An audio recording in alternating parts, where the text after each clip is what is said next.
Dr. Watson, would you kindly close the door behind you so that we can limit the price of your carelessness to merely hours of work rather than days? My apologies, Mr. Holmes. I found myself rather taken aback. I saw tidier houses in war-torn Afghanistan. Are those my surgical needles? I ran out of tacks and the matter required immediate attention. Was that my supper? Plainly not, for I was the one who ate it. I set it aside for this evening. And for that I am grateful. Is that my bed? Watson, since you've proven yourself a master of observation, might I ask you to apply your skills to a more pertinent question? Namely, the whereabouts of today's newspapers. They are the key to everything. The newsboy is usually reliable. Medically speaking, I often find that the key to everything is good sleep. In a bed. Your papers are here, on the table. Let us see what the postman brought today.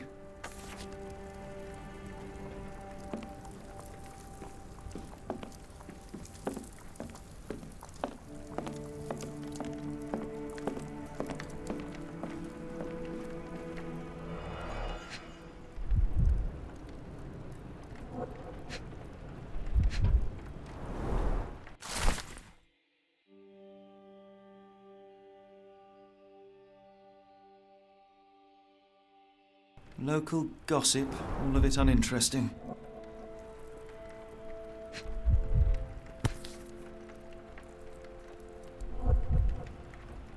Your order from Barnes' bookshop has arrived, Doctor.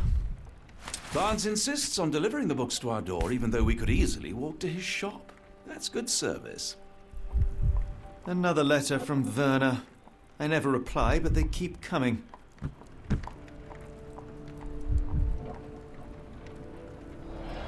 I don't see the Strand. Where is it? Pardon me? I am on the precipice of uncovering a pattern of crime across London spanning many months and involving many men. The missing paper cannot be a coincidence. That's preposterous. My dear fellow, life is infinitely stranger than anything which the mind of man can invent. Well, life used your newspaper to wipe its posterior, so after that unpleasant discovery this morning, I disposed of it. But in lieu of the Strand, perhaps I can deliver you something equally tantalizing. I have just returned from a patient of mine, Captain Stemwick, who... No, that will not do. Grab your coat, Dr. Watson. Let us hope nobody has collected the dustbin.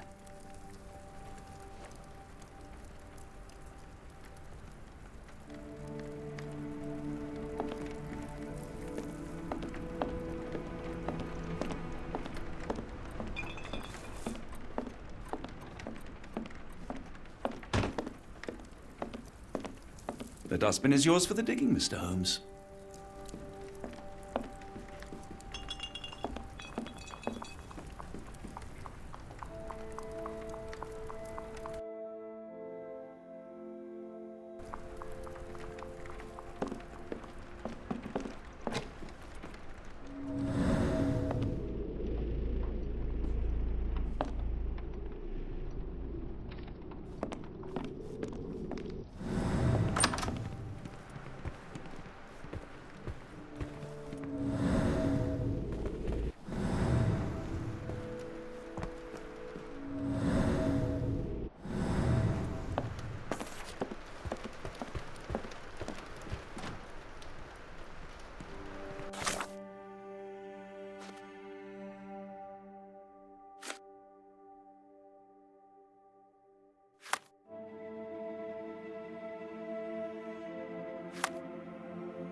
A cactus spine.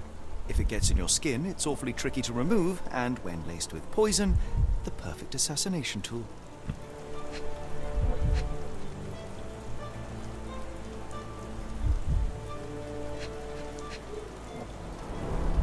You were mistaken, Dr. Watson. The paper was indeed dirtied, but not how you implied. It's potting soil. See, Watson? The conspiracy is real. Someone tried to poison me. Poison? You? That's madness. Do you even have enemies that would want to kill Get the you? Strand. Okay, Get perhaps your copy of the Strand from here. Cordona.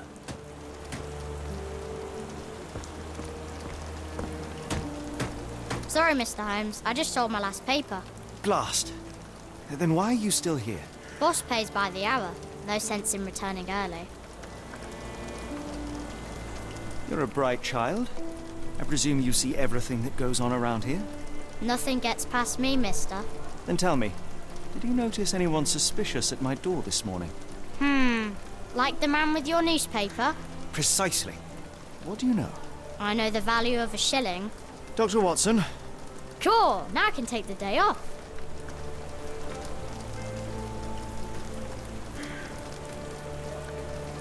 did you see what he was up to? Nah, not really.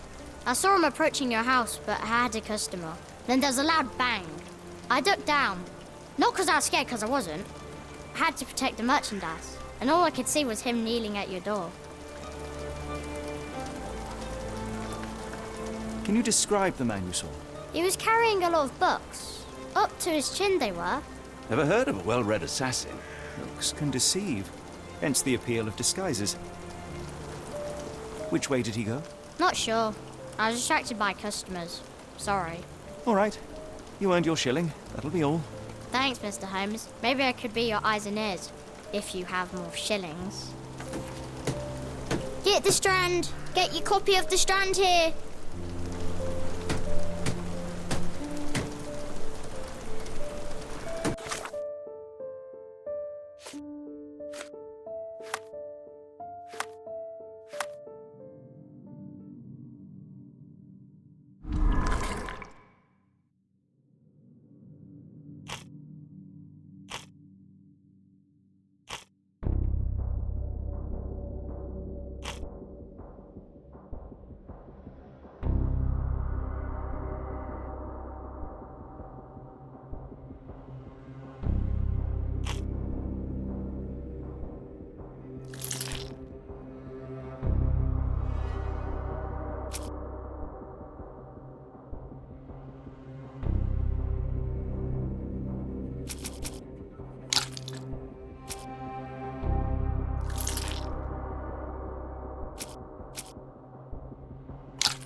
Come now, Mr. Holmes. Murder? Get the Strand. Yes, Barnes has Get his your copy quirks, of but the he also Strand has here. his scruples. Not every pawn knows it's part of a game. Get the Strand!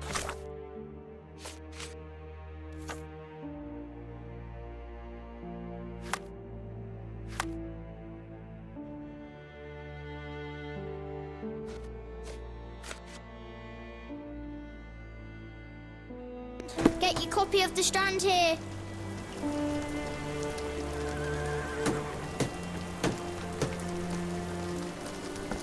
Get the Strand! Get your copy of the Strand here!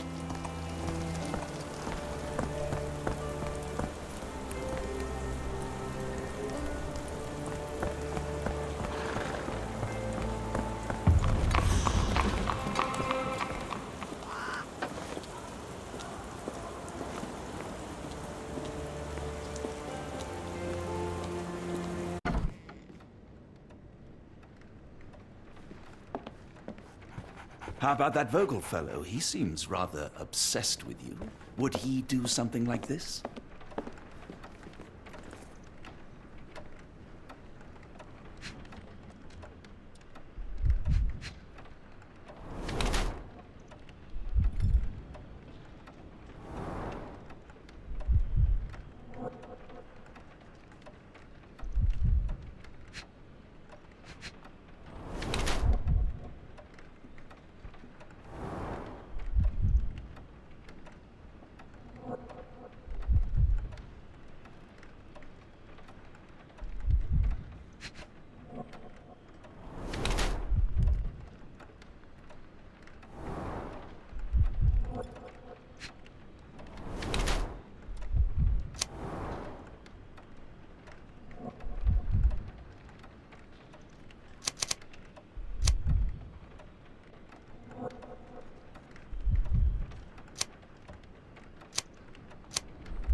Mr. Barnes, a word.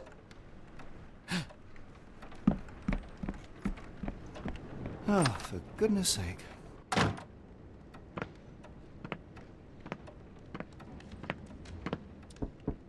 Who goes there? Sherlock Holmes. Now will you please... Mr. Holmes. Golly, I did not see you come in. Would you care to answer some questions for me? Well, I wish I could, but I am deep in the weeds with work. How about we reschedule in a month or two? Come now, Mr. Barnes. It will only take a moment. Really deep in the weeds with important things. Well, help yourself to any book. Just take it and pay later. I trust you, Mr. Holmes. Barnes doesn't seem like himself. Why is he acting this way? You're asking the right questions, Doctor. Let's find a way to coax him out.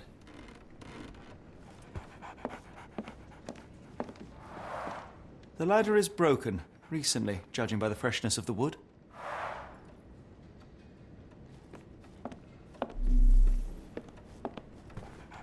So, Barnes has a dog now. Who's a good boy? Apologies, but I can't hear you. Barnes has always been a little odd, but this is uncharacteristic even for him.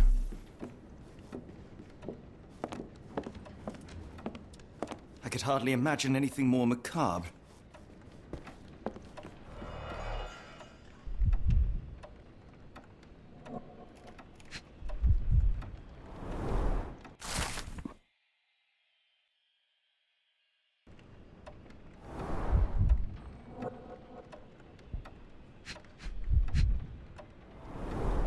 Basics of cryptoanalysis, cryptography in Egypt.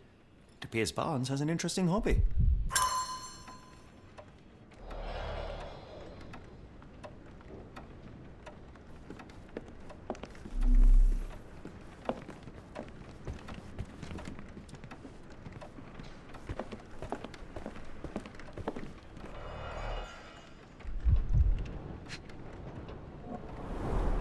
An improvised stand, but it does make the flowers more visible. In the language of Mycroft's secret agents, it's a sign. Dried flowers are replaced when the job is done. I wonder who the recipient is.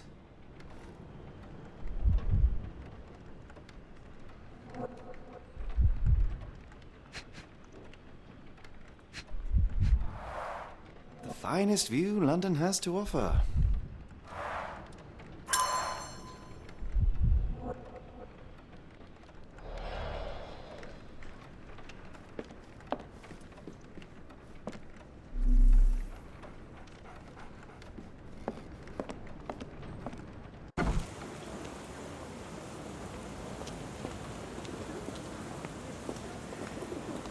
The weather is dreary, isn't it?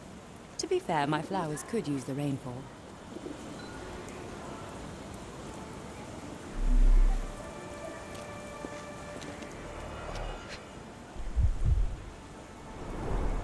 Encouraging people to stop and smell the roses? Our national emblem. God save the Queen. It must take patience and care to produce a bloom so beautiful. I imagine so. I merely sell them. The pot is damaged. The blow was severe, but softened by something.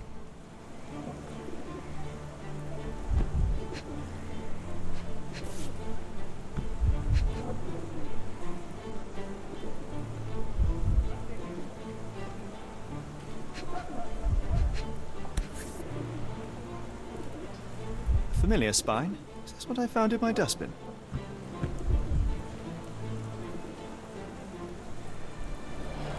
Anything tickle your fancy, Mr. Holmes?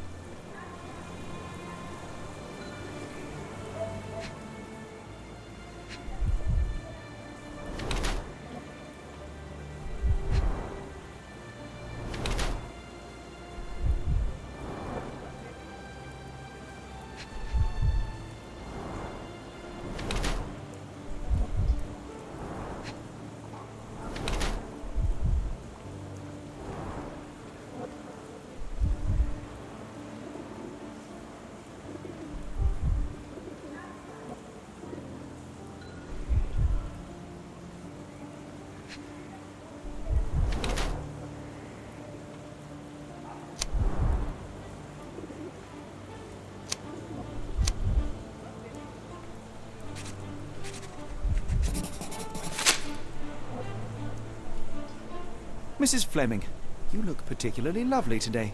Is there a reason? Does a woman need a reason to look or feel beautiful? No, but your distant look suggests you seek one man's gaze in particular.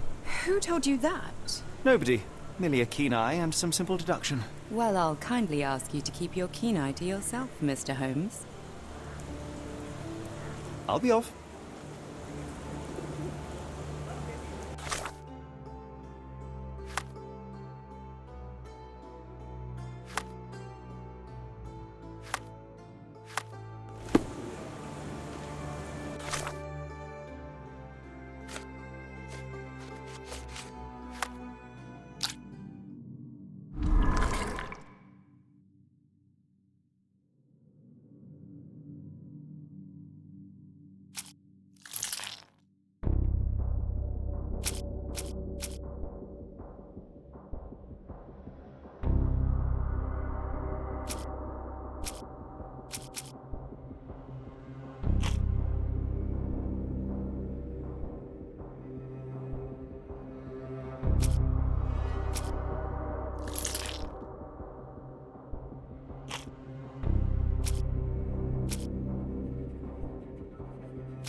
I don't know anything about this, sorry. What do you make of the flowers in Barnes' shop window? Well, they could use a bit of water. Do they mean anything to you? Mean anything how? I'm not sure I follow, Mr. Holmes. Why do you think they're there? Are you suggesting the flowers are for me? It seems likely, does it not? Oh, I hope you're right.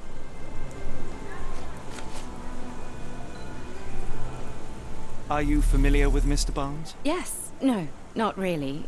Well, in a way. What on earth does that mean?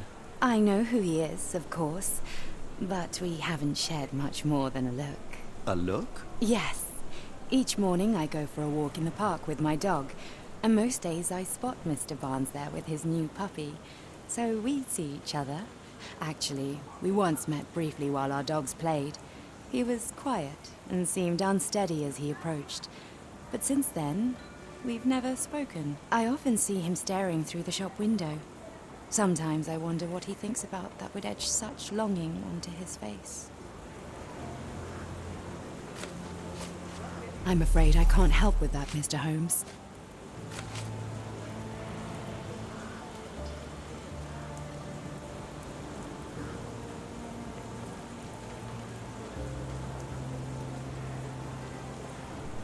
I'm afraid I can't help with that, Mr. Holmes. I don't know anything about this, sorry. Are you sure you're asking the right person? I'm just a flower seller. Are you sure you're asking the right person? I'm just a flower seller. One of these things is not like the other. Come again? The cactus. Those fearsome spines can prove a devil to remove, and the sap is often toxic. And a rose thorn can give you tetanus, but we still grow them. The cactus seems comparatively harmless, though you have me thinking it must be valuable. I was under the impression that you knew its price already. Your guess is as good as mine. The first time I saw this cactus was when I came back from my break.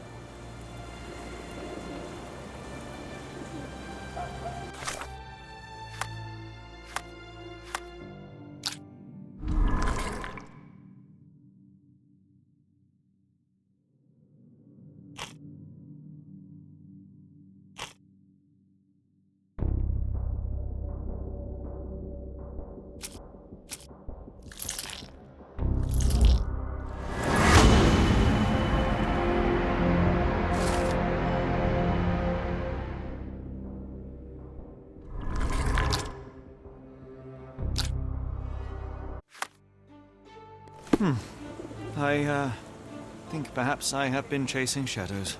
Do not despair, Mr. Holmes. Even the best of us make mistakes. We better tell Mr. Barnes what we've learned. Mr. Barnes, I know what you did, and I know why you did it. I'm sorry, Mr. Holmes. I can't hear you very well from behind the door.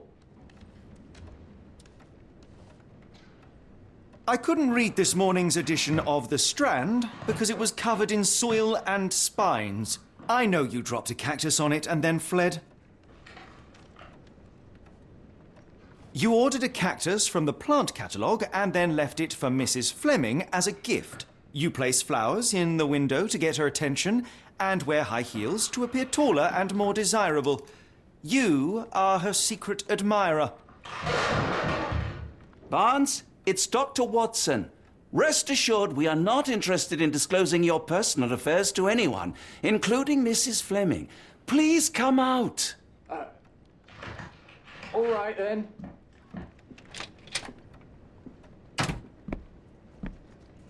So, you know what happened then?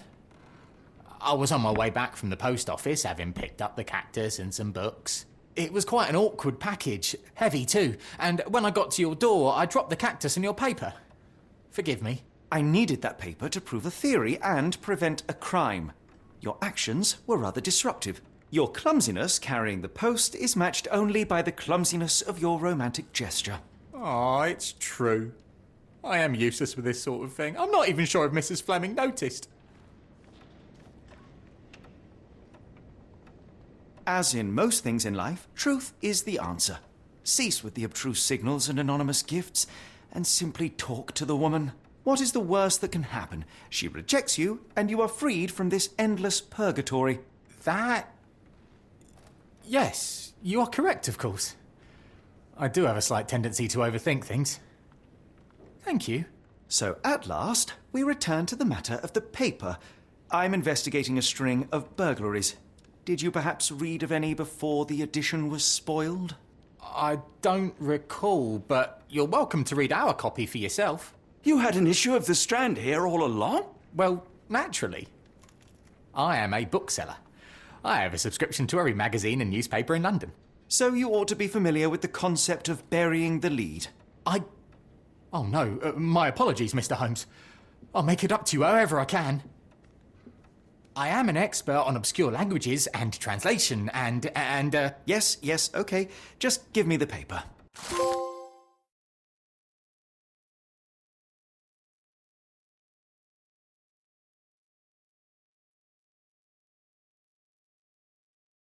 Come, Dr. Watson. Let us put this matter behind us. Farewell, Mr. Barnes. I hope to hear good news about you and Mrs. Flemming. Let me know if there's any way I can make it up to you. Tell you what, tomorrow's edition of The Strand is on me.